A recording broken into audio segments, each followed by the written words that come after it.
السلام علیکم ورحمۃ اللہ وبرکاتہ۔ نحمد و نصلی علی رسولہ الکریم، اما بعد۔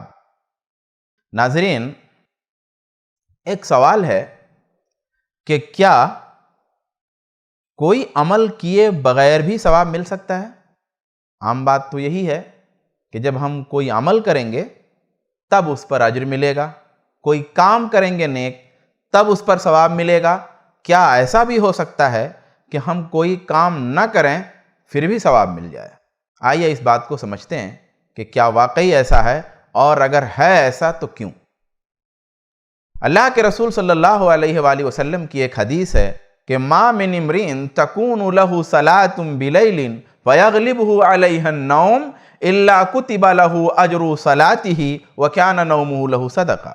رسول گرامی صلی اللہ علیہ وآلہ وسلم فرماتے ہیں کہ کوئی آدمی جس نے رات میں نماز پڑھنے کی نیت کی ہو، کوئی آدمی جس نے رات میں نماز پڑھنے کی نیت کی ہو لیکن اس پر نیند غالب آ گئی، تو اب اس کے لیے نماز کا اجر لکھا جائے گا اور نیند اللہ کی طرف سے اس کے لیے صدقہ ہوگی۔ یعنی اس کو ایک مثال سے سمجھتے ہیں کہ کوئی آدمی مثلا تہجد پڑھتا ہے یا تہجد نہیں پڑھتا ہے۔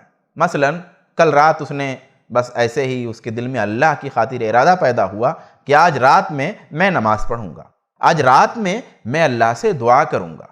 عبادت کی نیت بنائی اس نے، موبائل میں اور یا الارم میں ٹائم سیٹ کیا اور سارا انتظام اس نے کیا، اس کی نیت پختہ ہے، سارا انتظام اس نے کیا، مگر غلط ہو گیا۔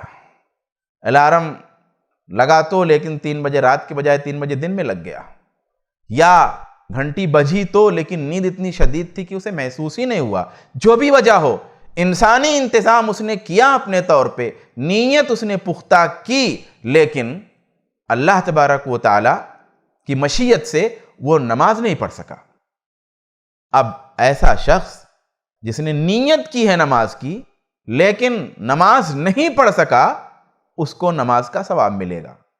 میرے بھائیو، یہ نیت کا فائدہ ہے، اخلاص کا فائدہ یہ ہے، نیت کا فائدہ یہ ہے، سچے ارادے اور جذبے کا فائدہ یہ ہے کہ انسان نے عمل تو نہیں کیا، عمل کی صرف نیت کی تھی، اس صرف نیت کی وجہ سے اس کو عمل کا ثواب مل گیا۔ یہ ایک بہت بڑی بات ہے، یعنی یہ ارادے کی برکتوں میں سے ایک برکت ہے کہ انسان کو عمل کا ثواب عمل کیے بغیر مل جاتا ہے۔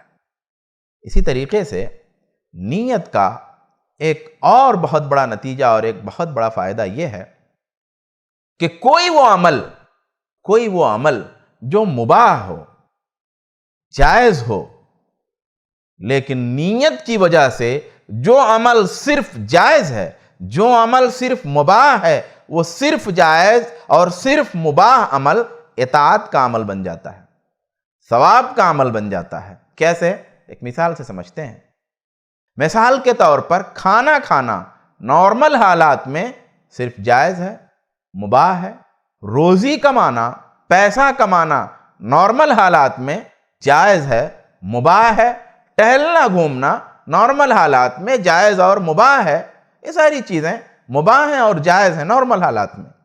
حالات کی بنیاد پہ کسی چیز کا حکم جو بدلتا ہے وہ ایک الگ بات ہے، یہ جائز ہے، مباح ہے۔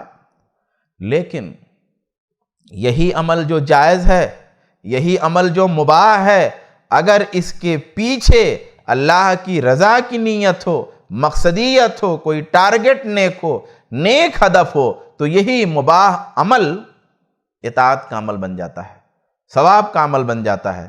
مثال کے طور پہ آپ کھانا اس نیت سے کھا رہے ہیں کہ میں کھانا کھا رہا ہوں، میرے بدن میں قوت رہے گی، طاقت رہے گی، تو میں اللہ کی عبادت ڈھنگ سے کر سکوں گا، اپنے بچوں کے لیے روزی رزق میں محنت کر سکوں گا، اپنی صحت پر اگر توجہ دوں گا۔ اگر اس نیت سے آپ کھانا کھا رہے ہیں، اس نیت سے اگر آپ پانی پی رہے ہیں، تو آپ کا یہ پانی پینا اور آپ کا یہ کھانا کھانا جو اپنی انسانی ضرورت ہے، اپنے نفس کی ضرورت ہے، یہ بھی ثواب بن جاتا ہے، یہ بھی اطاعت کا عمل بن جاتا ہے۔ تو نیت جو ہے نا، ارادہ، نیت اور ارادہ اور جذبہ کسی عمل کے پیچھے کیا ہے، اس عمل کو چھوٹا اور بڑا بنانے میں بہت ہی میٹر کرتا ہے۔ اس لیے ہمیں یہ چاہیے کہ ہر عمل کے پیچھے اپنے جذبے اور نیت کو اچھا کریں۔ صحابہ کرام رضوان اللہ تعالی علیہم اجمعین کی ایک خاص بات یہ تھی کہ ان کی زندگی کا ہر لمحہ انہی نیتوں سے آباد تھا۔ وہ سوتے تھے تو بھی اس کے پیچھے نیت تھی، جاگتے تھے تو بھی اس کے پیچھے نیت تھی، کوئی اور عمل کرتے تھے، بچوں کے لیے رزق کی تلاش میں جاتے تھے تو وہاں بھی اسی طرح کے نیک جذبات اور نیک نیتیں ہوتی تھیں، تو اس کی وجہ سے ان کا سونا جاگنا سب کچھ عبادت بن جاتا تھا۔ اللہ تبارک و تعالیٰ سے دعا کرتے ہیں کہ اللہ تبارک و تعالیٰ ہمیں بھی نیک نیتی اور نیک جذبے کی توفیق عطا فرما۔ آمین۔ والسلام علیکم ورحمۃ اللہ وبرکاتہ۔